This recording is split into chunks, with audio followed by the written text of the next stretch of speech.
And now we are coming to the last speaker of this round session, Abdon Pena-Francesch. He's an assistant professor at the University of Michigan at the Materials Science and Engineering and Robotics Institute. He's the leader of the Bioinspired lab, and he's creating polymer materials towards healthcare, robotics, and also environment. And you'll see that he's exploring very nice 3D printing techniques also. In addition, he has been acknowledged of his career track with several awards, like the Young Investigator Award and the PRF New Investigator Award. And just to understand that he had a long track, also he went to Germany with a Humboldt. So we are looking for your talk, Abdon. Thank you. Thank you for being here. Thank you. Thank you very much for that kind introduction, Maria. And I would like, before beginning, just to echo Danny's words. I think this is a great opportunity, not only that, Monodon is really pushing the frontier of research for underwater robotics, right? But that we get together all in here and in such a beautiful location, right? So thank you, of course, Patricia and all the Monodon team, right, to INTA-CFR, because this is really, really exciting. I think the screen is not loaded in the computer. Oh, no. Okay, awesome. And I think this should work more or less. Okay. All right, thank you. So as Maria was saying, so I'm at the University of Michigan in the Material Science Department. Just to give a bit of background, right? So we're located in southeast Michigan, very close to Detroit, surrounded by all the Great Lakes, right? And we're the #1 public university in the U.S. in research volume, right? So it's very research-intensive institution. We have always most of our engineering programs are always like within the top 10. I think this year materials is number 4, something like that. But it's always quite on the top rank in the U.S. And also Ann Arbor is a beautiful city, also very active with a very young and entrepreneur community. So in case, if you go to the US, we'll be very happy to show you around and host you for a quick visit. So what we're trying to do in our lab is we're trying to bridge the gaps between, what we consider synthetic machines and biologic machines, right? We see, if we look at, these are some examples, very famous robots, right? We see that despite they can perform very complex and advanced tasks, right? From bipedal robots through insect flying robots to very complex manipulations tasks. They're pretty awesome, right? But despite robotics being quite a young field, there has been great progress in recent years, but still we're quite far when it comes to replicating or reproducing the behaviors and the agility that we see in biology, right? And this is very evident when these robots have to interact with their environment, right? And especially at small scales, right? Because we see examples of cell-size organisms that exhibit very complex and very advanced intelligence, right? Without a computer, right? So when historically, a lot of the research in robotics and the advances have come from the mechatronics field, from controls, from vision, right? But we also have to consider how to enable these functions physically in the body, right? So I always like to show this cartoon, right, where these mad scientists create a robot that can play the piano, but they don't give him fingers, right? So we have to consider all how we can embody physically all these capabilities in our robots and bring this closer up front in the design. And because the theme of this conference is on underwater robotics, we can draw the same similarities for this paradigm for underwater locomotion, right? We've seen, if we walk in the lobby, right, please take a look at the walls. It's full of all kinds of propellers, right? And pictures from the very, quite old cavity tests that are beautiful, right? So it's like this picture over here. But these, obviously, there's a reason why these are used. They work great, right? But they do have some limitations because you need high power, high speed and torque. But you have cavitation problems. You have noise problems, right? But when you look at nature, we don't see that many propellers in the animal world, right?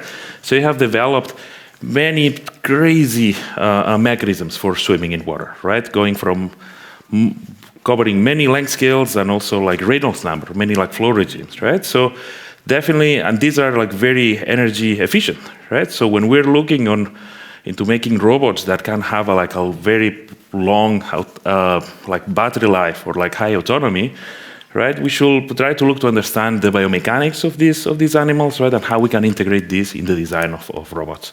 So this is what we try to do in our lab. We work a lot on really understanding how, interesting materials, structure, or some organisms, how these are made in nature and how they operate in nature, and how we can adapt some of these concepts into synthetic materials design, right? How can we encode some of these robotic functions for manipulation, for locomotion, for sensing into active materials? And also, how can we make sure that these materials can perform in extreme environments, right? Very broadly defined, this can be like very extreme temperatures, in biological environments, under mechanical damage, for sustainability and for autonomy. So in today's talk, I wanted to give you a bit of more of a broad overview of what we do and opportunities that I think that are relevant to underwater robotics. And I'll give you like 3 brief examples on how we have used bioinspiration to advance the materials design for this. So the first example is on aquatic locomotion on the surface of water, right? So we took inspiration for this on this insect called water treaders, that they can walk on water, they have hydrophobic legs, right? But when they're threatened by a predator, they secrete this surfactant, right? That has very low surface tension, and they sit in the water. And what this does is it locally decreases the surface tension, generating Marangoni flows, and propels them very, very fast to escape the predators, right? So it's a very, very dramatic escape, but very efficient, because it can give you high power in very, very short times, right? So the problem of this is that this has been adapted to some small-scale robot designs, but it's hard to achieve long-term propulsion and control on these systems. So with this, I think this is the first chemical structure that we see in the conference. So I'm going to skip through a lot of the chemistry, right? But we design a motor system, right, with a fuel that has a very low surface tension, that is also volatile, so it doesn't saturate your media, but that you can see in here, right, see the surface tension, we can achieve very high surface tension gradients in very dilute regime, right? So basically, we need very small amounts of chemical fuel to achieve high propulsion.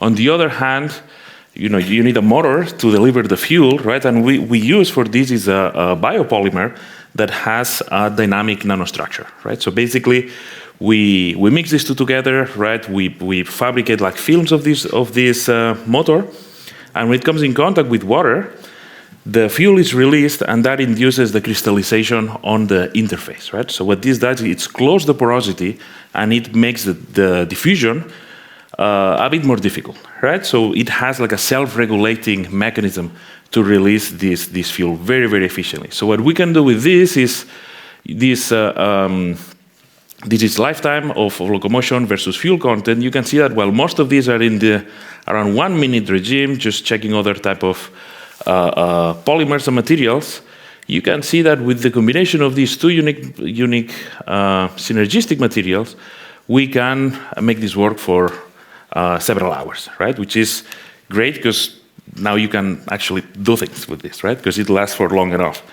So this is a quick example. These are some of these small pieces of these films that as soon as we put it in water, you can see that they start swimming like crazy, right? Like too fast for the frame rate that we're taking this, right? So in the center, this is swimming on a solution of the same fuel. So there's no gradients of surface tension, so you see no locomotion, right? And here on the right side, we have a similar polymer, but it doesn't have the self-regulation mechanism, so you can see that the locomotion dies out very, very fast, right? So this is great. We have a great motor, but we have no control over this, right? So what we can do with this is, since we can make this as a film, we can apply it to pretty much any other material, right? We can use it as a paint and make something that is non-active, we can make it active, right? So what we did, we had a lot of fun in the lab. We took a bunch of toys that we have around, right? That we can make all of these things swim in water, right? So these are a small boat toy that you can see. We can make it swim in a little pool of water. But also we can use this to power some mechanical devices with no electronics, nothing, just using this chemical motor, right? So the advantage of this is that rather than putting it in toys, we can use this as a modular motor for other types of small-scale robots. So what we did in these two examples, right, we used here on the left, right, we incorporated some magnetic nanoparticles to have some control on the direction, right? So with this, what we can do, you can see when there's no fuel, we can, by applying magnetic fields, we can change the orientation, right? Pretty much like a compass. But when we combine it with the fuel, then we have separate control for propulsion and steering, right? And same in here. In this case, what we did is we just attach it to an already existing micro robot to give it these additional capabilities for chemical propulsion, right? So then we can decouple these two phenomena. So these are quite small, or like in the millimeter range, right? But we're looking into this for small-scale applications, but also using magnetic fields, we can do all other kinds of applications. And I'm very fortunate that I presented right after Danny, so I don't have to explain a lot about how you can manipulate soft matter with magnetic fields. But basically, if you can design and control the internal magnetization of a magnetoactive, of a magnetic composite, you can design some interesting deformation. For example, in here we have we can control the roughness, right? So we're using this to recapitulate the curvature of trachea. So we can use this for dynamic mechanobiology studies, using healthy models versus disease models, and we can jump between the two.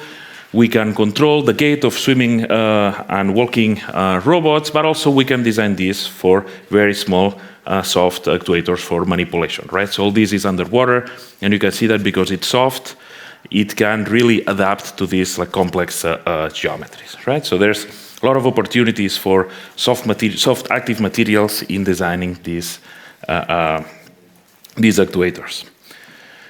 The other example that I wanted to talk about has to do with cephalopods, right? So we work a lot in our lab, both mostly work with the tentacles and the suction caps for underwater adhesives, but a recent project that we have, we're looking at the dynamic skin coloration that cephalopods exhibit, right? Because they're using, they can change color, the texture, right?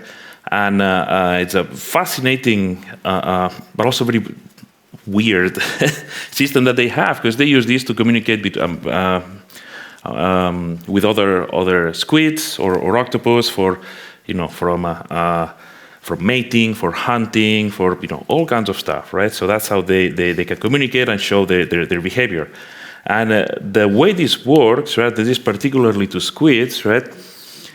In the skin, they have these little organs called chromatophores that basically they're like little sacs with pigment inside, right? That when the squid contracts the muscle, it's like squished, like a pancake, and then the area that you see is larger, right? So that's how they control individually, like each of these pixels, how big it is, right?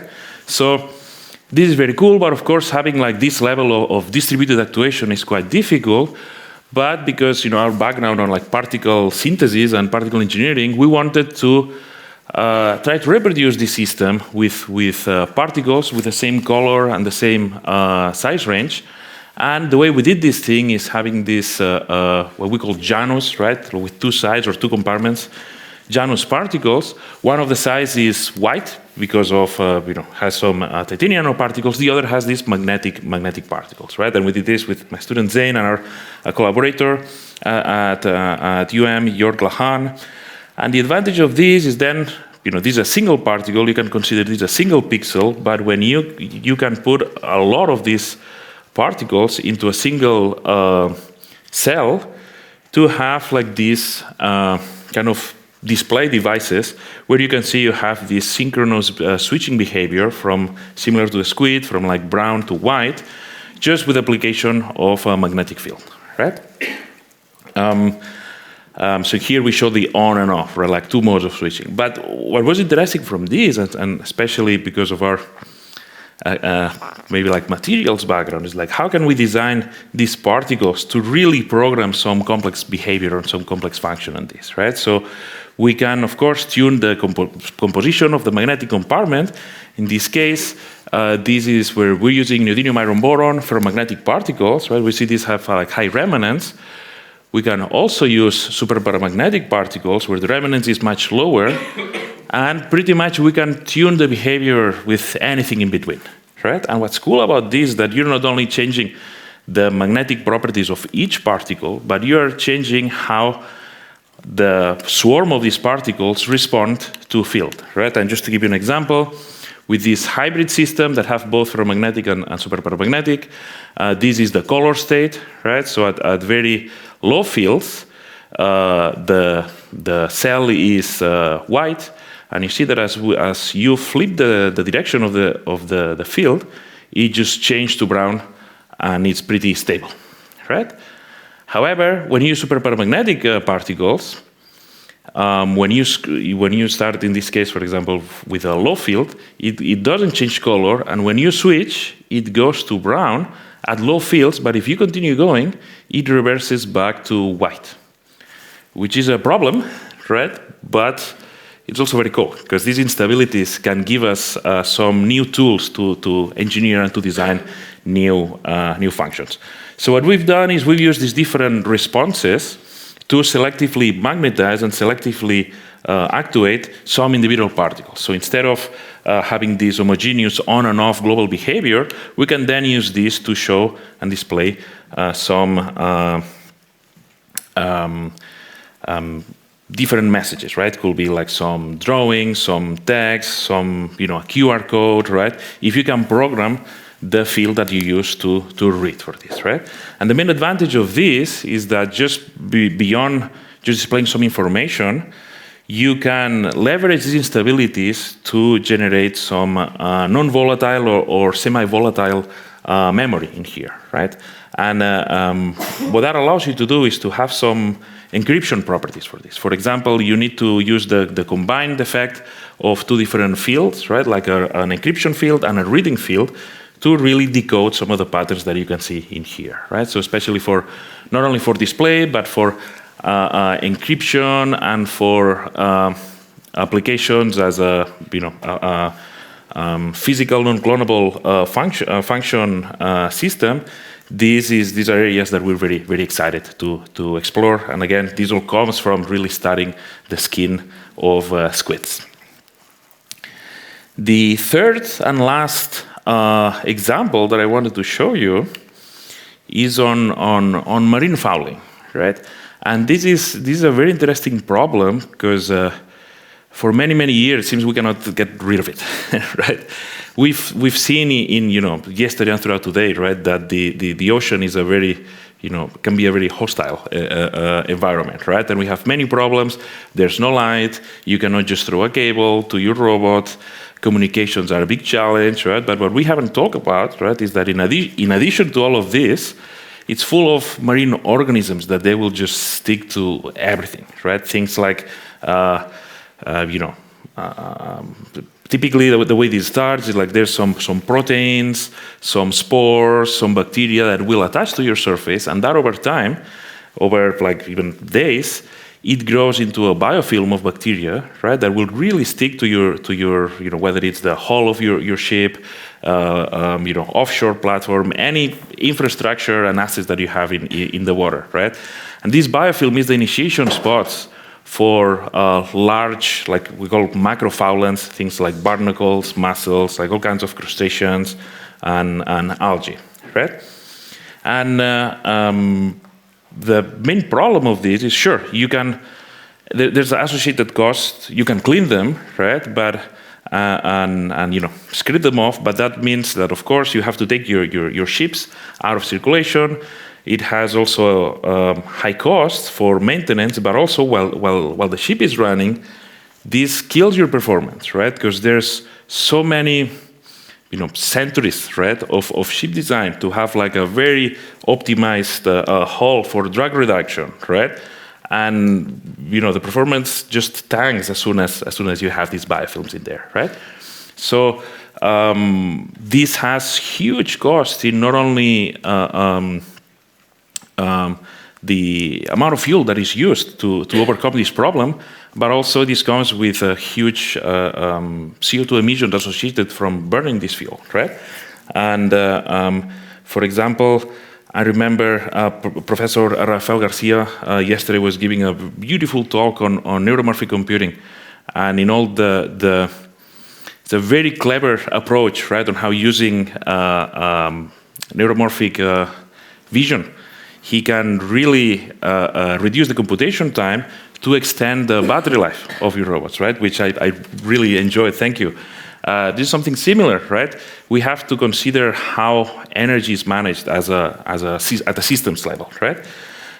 Just to give you an idea, there's a very famous study, right, from the US Navy, and they did an LCA analysis on what is the cost of fouling for their like DDG-51 destroyer class, and they estimated a cost of $56 million every year for the 51 fleet, and a compound cost of $1 billion over 15 years, right? So it's a big and expensive problem. So historically, the ships have been painted with copper-based materials and paints, right, to try to kill this bacteria, right? Or there has been some other chemicals like tributylene that have a biocidal effect. But the problem is that you kill your bacteria and you kill everything else, right? So there've been a lot of problems for I think I have like two or three more slides. Yeah.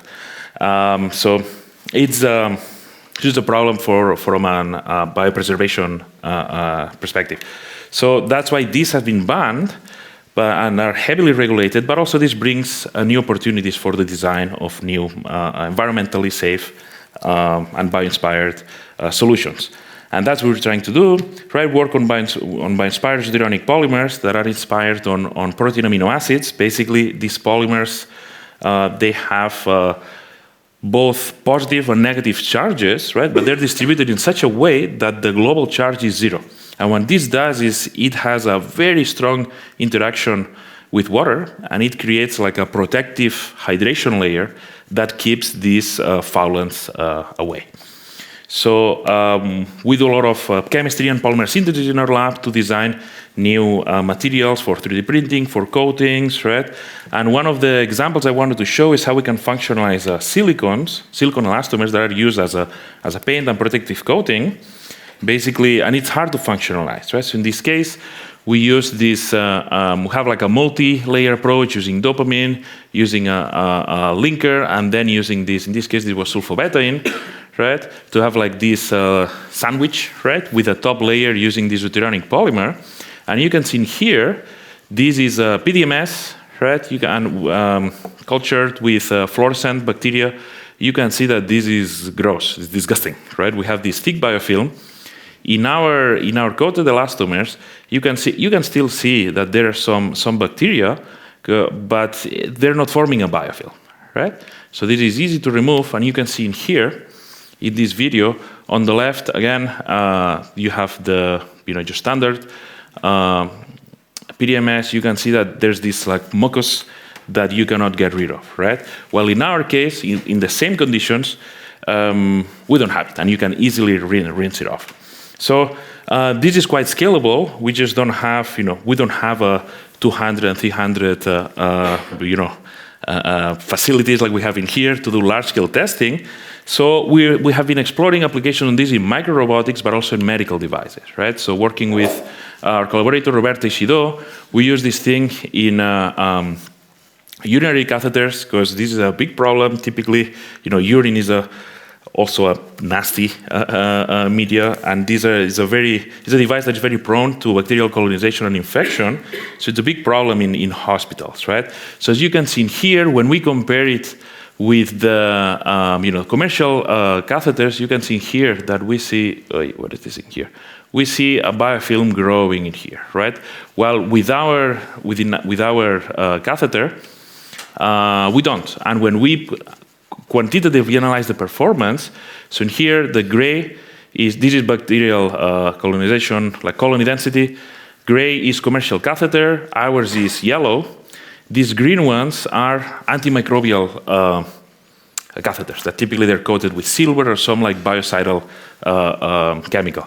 You can see that both in water and in FBS, which is a serum media that kind of facilitates the growth of bacteria, we're doing much better. But what is very interesting is that at 0 hours at the beginning, all of these three catheters perform pretty good.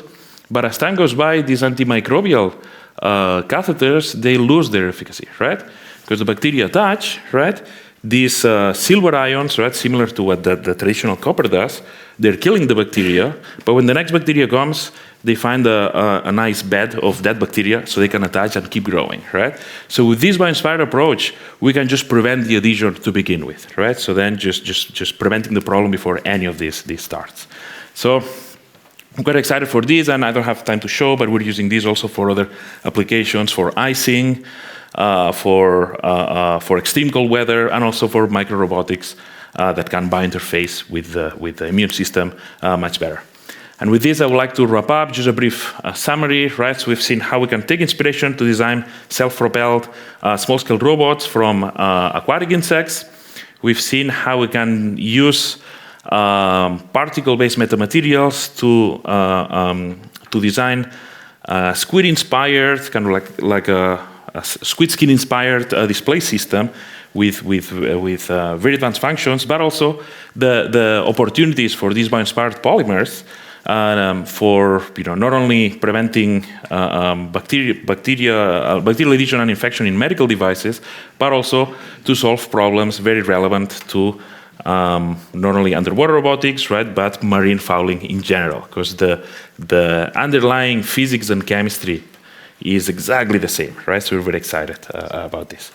And in addition to this, we do a bunch of other stuff in the lab. We work a lot on self-healing materials, polymer physics and chemistry, on actually understanding sequence structure property in biological materials, and also on small scale, like micro-scale robotics.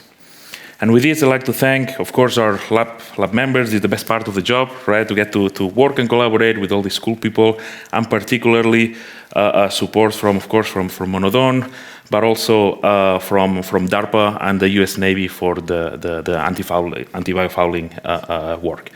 And of course, thank you for all your attention. I'll be very happy to take any questions.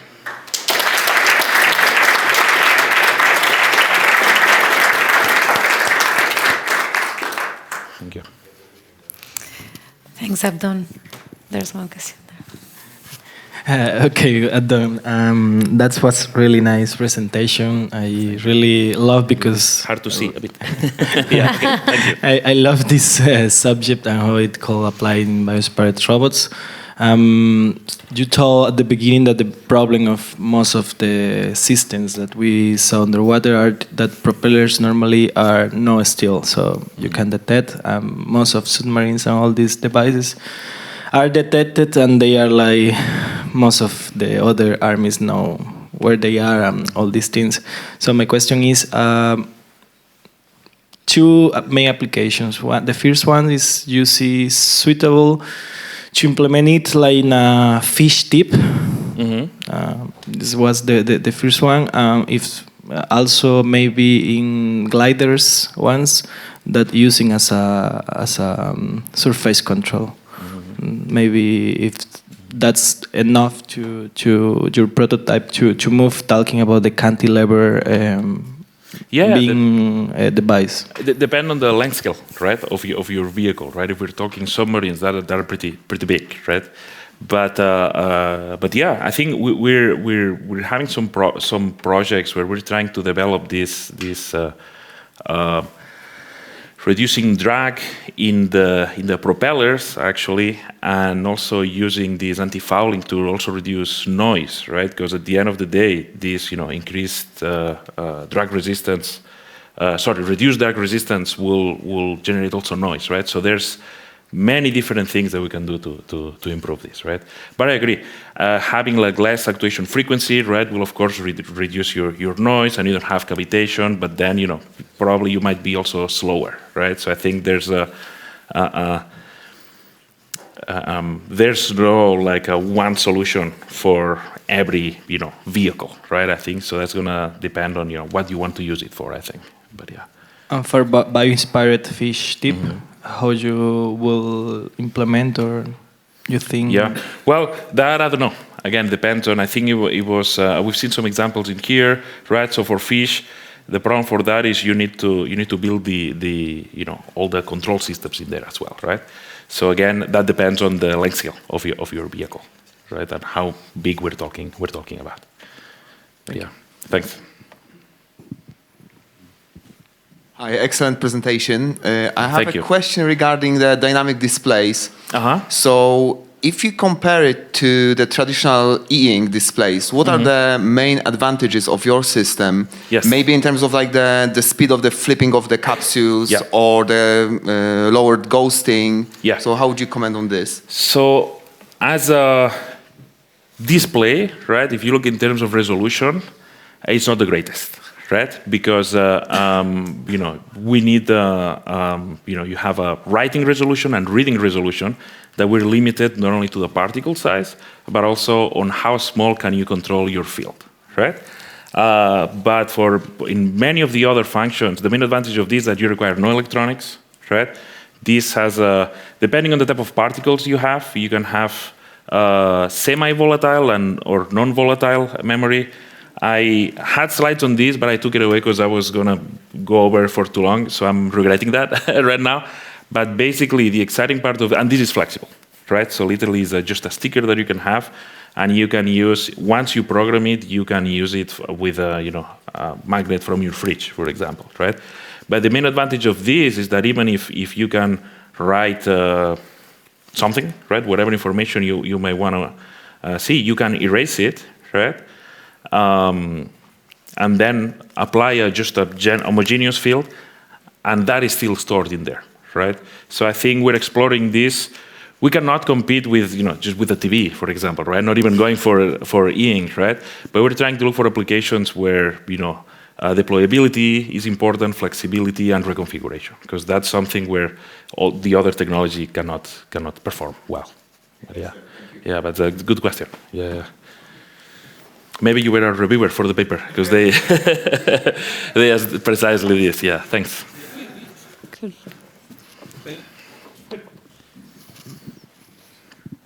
That was a great talk. I really enjoyed it. Thank you. Such a broad range of things. The hydrophobic materials where you showed the little boat cruising around. Yeah. Yeah. Have you thought about how you would deploy that over a long period? Presumably that kind of wears out after a while. Do you have to keep putting more of the material in? Yeah. So these can go out up to like a few hours, depending on how big you want, right? Which is a big already advance from previous motors. Honestly, it doesn't make too much sense to like refill it, right? We just use a new one, because then we have to fish them again, right?